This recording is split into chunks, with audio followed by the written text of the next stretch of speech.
we are at Kursi. This is where Jesus would have come as he left Tapka. He got his disciples in the boat and he crossed over the Sea of Galilee. Now this freaked out the disciples. Why? Because A, they were going across the Sea of Galilee into a pagan area. This was one of the 10 cities of the Decapolis that were pagan. They had idol worshipers. They did fornication, everything you can imagine, child sacrifice.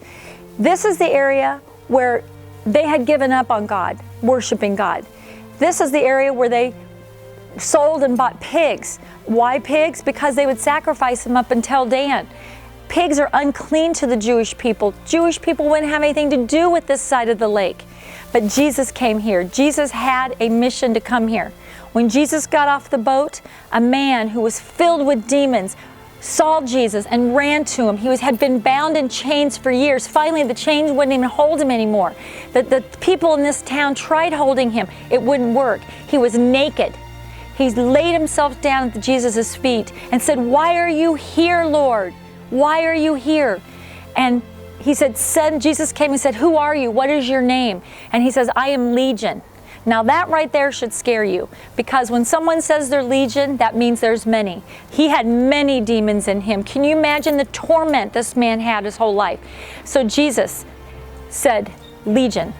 The man said, "Please send them out." So he knew there was many. Send them out into the swine. Send these demons into the swine. Jesus gave his word, and the legions of demons fled into these swine. Now we know there was 2,000 pigs, 2,000 swines that those demons went into.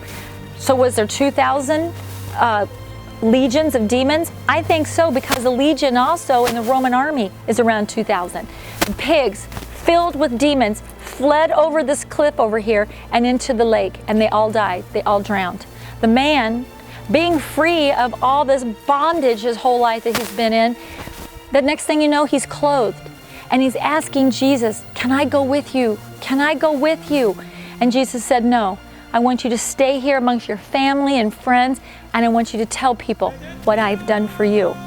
Are you telling people what Jesus has done for you in your life?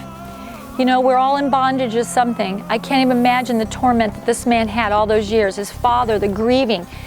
If you're grieving your father, get out of bondage and be free and tell people what Jesus has done for you.